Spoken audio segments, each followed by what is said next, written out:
नमस्कार। ये वही इलाका है जिसके पहले आपने एक वीडियो में एक नदी के किनारे कुछ बच्चियों को लकड़ी चुनते हुए देखा। वही इलाका है, बांध के दूसरी तरफ नदी है और बांध के एकदम सटा हुआ यहाँ पे ये स्कूल है। एक बार इसको घुमाइए कैमरे को और दिखाइए कि वो बांध और ये स्कूल का नाम क्या है। या तो प्राथमिक विद्यालय है, ये यहाँ का मेहदिया जगह है, मेहदिया में ये पड़ता है। और ये यहाँ पे पूरे के पूरे मछुआरे लोग रहते हैं, यानी कि शेड्यूल कास्ट हैं, सबसे निचले तबके के लोग हैं। गरीबी के मामले में अगर अभी आपके इनके गांव में की कुछ तस्वीरें देख पाएंगे तो उससे आपको मालूम चल जाएगा कि स्थिति क्या है। लेकिन हम स्कूल की बात क्यों कर रहे हैं? 1-1.5 साल बाद स्कूल खुला है। सबसे बड़ी बात, स्कूल खुलने के बाद उसमें शिक्षा का स्तर क्या है इसे भी जान लेना ज़रूरी है। आजकल जो प्राइवेट स्कूल और बड़े बड़े स्कूलों के बच्चों के लिए उनके माता पिता से लेके और तमाम लोग, देश के बड़े बुद्धिजीवी लोग भी कह रहे हैं कि स्कूलें बंद होने के कारण बच्चों की जो मनोदशा है वो ख़राब हो रही है या फिर उन्हें अच्छी शिक्षा नहीं मिल पा रही है। बच्चे का मानसिक जो विकास होता है वो उस तरीके से नहीं हो रहा है। आप समझिए कि जब बिहार के किसी ज़िले के किसी ऐसे गाँव में आप आते हैं, वहाँ पे उन बच्चों की मनोदशा और उनका विकास, मानसिक विकास जो है वो कैसे और किस तरीके से होगा। आप कैमरे के साथ आ जाइए, मैं आपको दिखाता हूँ कि ये कक्षा 5 है, वर्ग 5 लिखा है, यानी कि प्राइमरी स्कूल में 1 से लेकर 5 तक की शिक्षा होती है। इसके नीचे ये बड़ा सा एक ताला लगा हुआ है। ये कार्यालय है, शायद प्रिंसिपल वगैरह का, पूरा दिखाई नहीं दे रहा है। तो ये कार्यालय के अंदर की स्थिति तुरंत आके दिखा के और फिर वापस मेरे पीछे कैमरे के साथ आप आ जाएं, क्योंकि बाकी सारे कक्षाओं का भी हाल कुल मिलाकर ऐसा ही देखने को मिलेगा। ये कक्षा 4 है, 4 का भी यही स्थिति है। 4 के अंदर को अगर आप खोल के देखेंगे तो ऐसा कुछ नज़र आएगा आपको।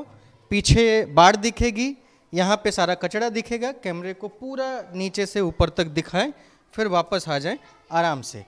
उसके बाद कक्षा 3 और 4 एक ही में है तो वो एक ही जैसा दिखाई दे रहा है।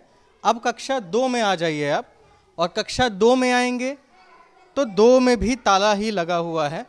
आगे यहाँ पे किचन और शेड बनाया गया है, तो ये किचन में बच्चों को भोजन जो मिलता है, मिड डे मील इन्हीं स्कूलों में मिलता है, प्राइमरी स्कूलों में। तो यहाँ पे मिड डे मील के जगह का पूरा खाली है, किचन वगैरह कुछ नहीं है।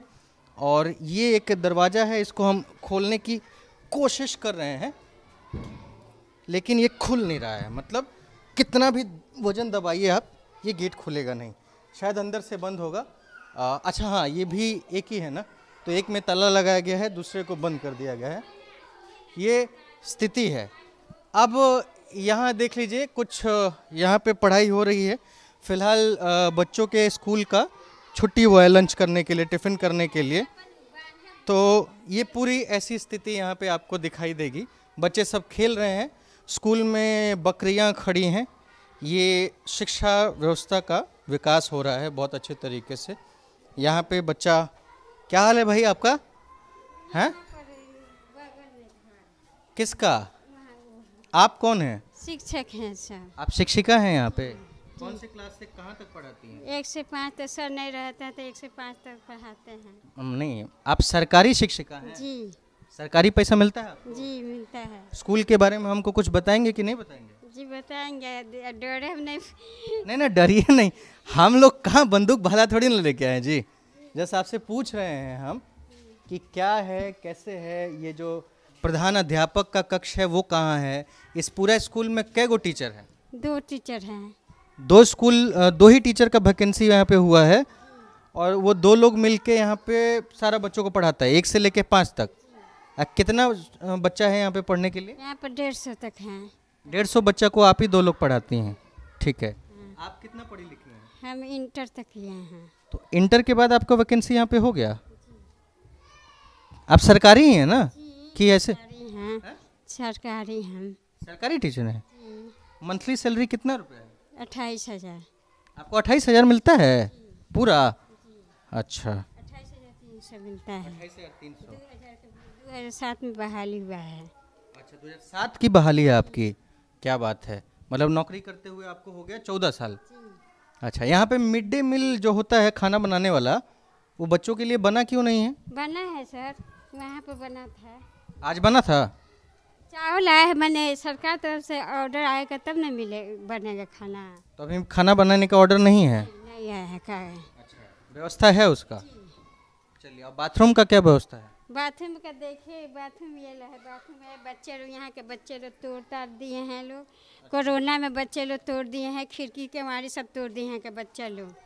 सबसे बड़ी दिक्कत है क्या है कि बकरी लोग बांध देते हैं, गाय लोग बांध देते हैं, बकरा बकरी। नहीं, इनकी भी बात सही है एक तरीके से, क्योंकि समझने वाली बात क्या है, आप कैमरे को इधर ले आइए कि बड़ा, बस 2 मिनट रुक जाइए, बस 2 मिनट रुक जाइए। अभी आपको झगड़ा नहीं करना है, आपको अभी हमको बात बताना है। वो लोग जो देख रहा है ना, तो हमारी जिम्मेदारी उनके प्रति है समझाने की। तो बात ये है कि यहाँ आप किसी भी स्कूल में चले जाइए, लगभग प्राइमरी स्कूलों में चले जाइए या फिर मिडिल स्कूल में चले जाइए, कई जगह तो हाई स्कूल में भी आपको दरवाजे नहीं मिलेंगे। तो प्राइमरी स्कूल में आपको एक्सपेक्ट नहीं करना है, खासकर बिहार में। अगर बिहार की शिक्षा व्यवस्था को आपको समझना है, यहाँ कभी भी आइए, रिसर्च भी कर सकते हैं, क्योंकि लंबे समय से बिहार की शिक्षा व्यवस्था को लेकर के कभी रिसर्च नहीं हुआ है। ठीक है, वो जो आपने वीडियो देखा होगा जिसमें एक टीचर से पूछा जाता है कोई चीज़ उनको नहीं मालूम होता है, वो वायरल होता है। यहाँ भी एक टीचर से मैं यही पूछूंगा और उन्हें भी शायद नहीं मालूम होगा, तो मैं आपसे आग्रह करूंगा कि इसे वायरल नहीं करना है। इसे जिम्मेदारी से आपको खुद समझना है कि आप हिंदुस्तान में या फिर बिहार में किस शिक्षा व्यवस्था की बात कर रहे हैं, जब आप उसके प्रति खुद ही जागरूक नहीं हो रहे हैं। खासकर गाँव के लोग, उस समाज के लोग, उस जिले के लोग, तमाम लोग। तो इसकी बात होनी जरूरी है। पहले प्रधान अध्यापक का ये देख लीजिए, कक्ष जो है, इसी कक्ष में सब चीज़ है। ये मिड डे मील वाला भी जुगाड़ यहीं पे रखा है, और जो जिसमें चावल वगैरह रहता है, ये चावल का डब्बा है, यही है ना मैडम? और ये गैस का व्यवस्था है, लेकिन अभी कुछ कहा नहीं गया है। अब हम ये पूछ रहे हैं कि मास्टर साहब कहाँ गए हैं? गए हैं, हम लोग के सैलरी मैंने थी जमा करने गए हैं जी। अब बुलाए हैं, अभी बुलाए हैं। इधर आ जाइए आप, रोशनी नहीं आ रहा है, आगे आ जाइए बाहर। जान लीजिए मास्टर साहब जो हैं वो गए हैं कहाँ पे? सैलरी मैंने जमा करने गए हैं। सैलरी जमा करने गए हैं जी। हाँ। जी। तो ये जो सैलरी वाला हिसाब किताब है आपका, वो तो महीना में मिल जाता होगा? हाँ, मिल जाता है, लेकिन 5-6 महीना लग जाता है, नहीं मिलता है। डिले तो है ही। अच्छा, इस स्कूल में जितना बच्चा है, सबको प्रधानमंत्री या राष्ट्रपति का नाम मालूम है? जी, जितना उतना नहीं याद है, छोटा छोटा बच्चा लोग हैं। अब अच्छा, आपने क्या बताया है? जाता है। आपने क्या बताया है? प्रधानमंत्री का नाम क्या बताया है? प्रधानमंत्री यदि नीतीश कुमार बताए हैं। ठीक है, बढ़िया है। और राष्ट्रपति का नाम किसका बताया है? यदि मोदी। मोदी, हाँ जी। राष्ट्रपति मोदी का हो गया, बढ़िया है, ओके, सही बोलता आ रही हैं आप। और दूसरा ये जो क्या कहते हैं, बिहार के मुख्यमंत्री फिर किसको बताया है? बिहार के मुख्यमंत्री नीतीश कुमार। अभी आप प्रधानमंत्री बताए थे, फिर आप भूल रही हैं। क्या नाम है बिहार के मुख्यमंत्री का? तेजस्वी कि नीतीश कुमार? तेजस्वी हैं। तेजस्वी, पक्का तेजस्वी हैं? जी। पक्का ना? चलिए कोई बात नहीं, ठीक है, आप अपना काम कीजिए, बच्चों को पढ़ाइए। तो किसी से बहुत तरह के सवालों को पूछ करके उसको बदनाम करना या फिर उसे शर्मिंदा करना, हमें नहीं लगता है कि ये उचित है। एक नमूना था जिसे आपने देख लिया कि प्रधानमंत्री हमारे देश के जो हैं वो नीतीश कुमार हैं, मैडम के कहने के अनुसार राष्ट्रपति नरेंद्र मोदी जी हो गए। और बिहार के मुख्यमंत्री में कन्फ्यूज़न था, मैंने 2 नाम दिए तो उसमें से एक नाम कंफर्म हो गया कि तेजस्वी यादव हैं। बेहतर है। अब क्या आप ये तय कर पा रहे हैं, क्या आप अगर मतलब संवेदनशील हैं, अगर आप समाज या फिर तमाम लोग, क्योंकि अगर हम किसी भी ऐसे जगहों पे जाके अगर पत्रकारिता करते हैं ना, तो कोशिश एक ये रहती है कि हम तमाम लोगों से भिन्न होकर अलग तरीके से आपको वहाँ की सच्चाई और समाज के दुख को दिखाया जाए। हम खुद भी जब यहाँ पे आ रहे हैं तो हमें लग रहा है कि ये जितने भी मछुआरों के बच्चे हैं, सिर्फ इसमें तमाम बड़े लोगों के भी बच्चे आते होंगे, मुझे नहीं पता, पर ये जो गांव दिख रहा है ना, लगभग इन्हीं के बच्चे आते होंगे, इतना मुझे विश्वास है। तो अगर ये बच्चे यहाँ पे आ रहे हैं तो क्या पढ़ रहे हैं? अम्बेडकर की तो बात ही छोड़ दीजिए, अम्बेडकर तक तो वो पहुँचे भी नहीं होंगे, क्योंकि जहाँ इस तरीके से चीज़ों को समझाया जा रहा है, बताया जा रहा है, आप एक्सपेक्टेशन यही कर सकते हैं। तो ये बिहार के शिक्षा व्यवस्था की हाल है। यहाँ के प्रशासन के लोग क्या कर रहे होंगे पता नहीं, डीएम हो या फिर जो शिक्षा के अधिकारी यहाँ पे होंगे, कभी आते भी नहीं होंगे कि यहाँ पे निरीक्षण किया जाए। आए होंगे तो भगवान भरोसे की बात है।